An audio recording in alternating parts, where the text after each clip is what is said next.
데이터 분석과 함께하는 공모주 투자 당장 TV입니다. 오늘은 넥스틸 기관 수혜치 결과를 통해서 과연 청약할 만한 종목일지 생각해 보도록 하겠습니다.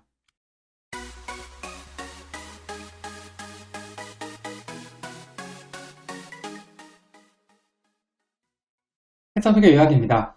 넥스틸은 원유나 천연가스를 수송하는 유정관, 송유관 등 관관을 제공하고 유통하는 회사입니다.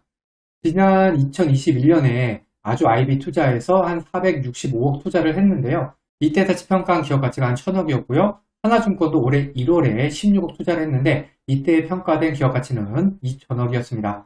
지금 확정 공모가 기준으로 시총이 2590억인데요. 예전 평가는 1000억에서 한 2000억 사이니까 2590억 이 정도 좀 비싸다고 생각할 수도 있겠습니다. 넥스틸이 청약일은 8월 9일에서 12일 양일이고요. 환불일은 8월 14일로 환불일까지 4일이 걸립니다. 대출을 이용하시는 경우에는 대출이자 주의하시기 바랍니다. 넥스틸은 스마트 레이더 시스템하고 청약이 겹치고요. 빅텐츠 환불금으로 넥스틸 청약이 가능합니다. 일반 청약자 대상 주식수는 175만 주로 금액으로는 약 201억 정도입니다. 청약증권사는 하나증권 단독이고요. 청약 한도인 8만 5천 주까지 청약하기 위해서는 청약 증거금이 4억 8,875만 원이 필요합니다. 청약 증거금 한도가 상당히 높네요. 원하는 만큼 청약할 수 있을 것 같습니다. 이 청약 한도는 일반 등급 기준입니다. 청약 수수료는 2,000원이 있고요. 청약을 하기 위해서는 비대면 계좌 개설에 한해서 청약일에 개설한 계좌로도 청약이 가능합니다. 여기 하나증권 청약 단위표를 정리해 두었으니까 참고하시고요. 최소 청약은 30주 되겠습니다. 넥스틸의 공모가는 공모가 밴드 하단인 11,500원으로 결정이 되었습니다. 기관 수혜 측에서 밴드 하단이자 확정 공모가인 11,500원 이하를 청약한 수량이 26.65%입니다. 그런데 밴드 상단인 12,500원 이상을 청약한 수량은 72.76%로 훨씬 더 많죠. 하지만 기관 경쟁률하고 의무보유 허락 비율이 워낙에 낮게 나왔기 때문에 공모가는 그냥 밴드 하단으로 결정이 된 것 같습니다. 거래 실적이 있는 해외 기관 투자자들은 대부분 밴드 상단 쪽으로 청약을 했습니다. 거래 실적이 있는 해외 기관 투자자들 청약 비중이 한 30%가 넘습니다. 이 정도면 상당히 높은 편입니다. 넥스틸의 기관 경쟁률은 235.56대 1로 낮게 나왔습니다. 그런데 기관 경쟁률에서 한 가지 알아봐야 되는데요. 넥스틸은 주관사가 기관 투자자들의 주금 납입 능력을 확인하고 공모주를 배정하도록 한 허수 청약 방지 제도라는 것이 적용이 되기 때문에 아무래도 이전보다는 기관 경쟁률이 낮아질 가능성이 있습니다. 즉, 이전 기관 경쟁률 데이터로 단순 비교하기에는 다소 무리가 있긴 합니다. 다만 제가 유튜브로 올리는 영상에는 이전 데이터를 참고로 해서 수익률 등을 계산할 예정이고요. 데이터를 쌓으면서 다시 좀 더 정확한 분석이 이루어질 수 있도록 하겠습니다. 의무 보유 허가 비율은 0.69%입니다. 단 3건만 청약이 있었고요. 이 정도면 사실상 의무 보유 허가는 없는 것이나 다름이 없습니다. 그러면 23년 2월부터 지금까지 코스닥 상장한 총 37종목과의 비교 데이터입니다. 이때 스펙, 리츠, 시총 1조 이상 종목은 제외시켰습니다. 넥스틸의 기존 주주 유통하는 물량은 144억, 현재 17위, 기존 주주 유통하는 물량 비율은 4.81%, 전체 9위입니다.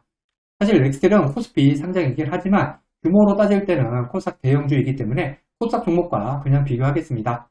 기존 주주 유통하는 물량 같은 경우에는 금액하고 비율 모두 좋은 편이라고 할 수 있겠습니다. 넥스틸의 상장을 유통하는 물량은 785억으로 전체 33위고요. 상장일 유통하는 물량 비율은 26.26%로 전체 15위입니다. 상장일 총 유통하는 물량은 금액은 나쁜 편이고요. 비율은 약간 좋은 편입니다.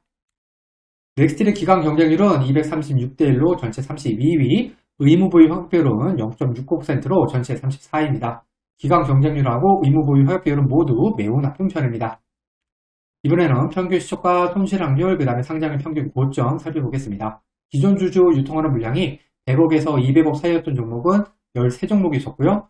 공모가 기준 평균 시초가는 플러스 101%, 손실 확률 8%, 상장일 평균 고점 플러스 157%였습니다. 상장일 총 유통하는 물량이 5천억에서 1000억 사이였던 종목은 12종목이 있었고요. 평균 시초가 플러스 84%, 손실 확률 8%, 상장일 평균 고점은 플러스 102%였습니다. 성장률 유통하는 물량 같은 경우에는 두 개 전부 다 좋은 데이터를 보여주고 있습니다. 성장률 평균 고점이 플러스 102%라는 거는 평균적으로 따블을 쳐줬다는 거죠. 이 정도면 좋은 데이터라고 할 수 있습니다. 하지만 이 데이터들은 최근 6개월 평균 데이터이기 때문에 최근에 안 좋았던 공모주 시장 분위기는 분명히 감안을 해야겠습니다. 기관 수혜측 경쟁률이 500대 1 이하였던 종목은 9종목 있었고요. 평균 주가 플러스 27%, 손실확률 33%, 상장일 평균 고점은 플러스 50%였습니다. 의무보유 허약 비율이 5% 이하였던 종목은 13종목 있었고요. 평균 주가는 플러스 37%, 손실확률 23%, 상장일 평균 고점은 플러스 78%였습니다. 기관 경쟁률하고 의무보유 허약 비율은 모두 데이터가 좋은 편은 아닙니다. 손실확률이 33%, 23%면 이 정도면 꽤 되는 편이기도 하고요. 예상 수익률입니다. 앞에서 살펴본 항목들의 가중치를 각각 1대, 3대, 3대, 3으로 두었을 때 넥스트의 점수는 42점으로 전체에 34입니다. 넥스트에 속한 41점에서 55점 사이를 맞은 종목은 5종목이 있었고요. 평균 주가 상승률 플러스 28%, 손실확률 40%, 손실확률 상당히 높죠. 상장의 평균 고점 플러스 48%입니다. 42점이면은 요 배점 그룹 중에서 상당히 하위권에 속하죠. 그런데 여기 플러스 28% 수익, 요거만 생각해서 청각하시면 안 됩니다. 이거는 그냥 데이터상의 수치일 뿐이고요. 이거보다는 분명히 시초가 상승률 낮게 보셔야 되겠습니다.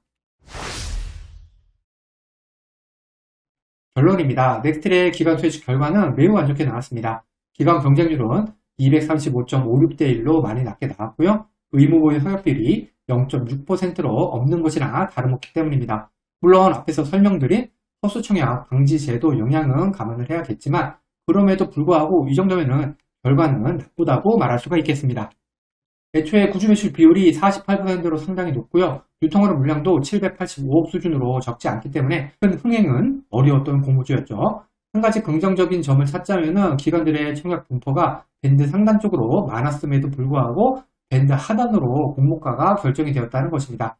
다만 요새 공모주 시장 분위기가 매우 안 좋습니다. 애매한 건 패스하는 것도 괜찮아 보입니다. 과거의 데이터가 미래를 보장하지는 않습니다. 오늘 영상은 참고만 하시길 바랍니다. 기관 수혜측 결과와 상장에 유통하는 물량이 아무리 좋다고 하더라도 공모주 투자는 손실을 볼 수가 있습니다.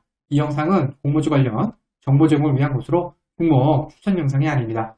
후렴도 투자를 위해서는 반드시 공부하신 후 스스로 투자 여부를 결정하셔야 합니다. 이상으로 넥스틸 기관 수혜측 결과 분석 영상을 마치겠습니다. 오늘 영상이 도움이 되었다면 구독, 좋아요, 그리고 알림 설정까지 부탁드립니다. 감사합니다.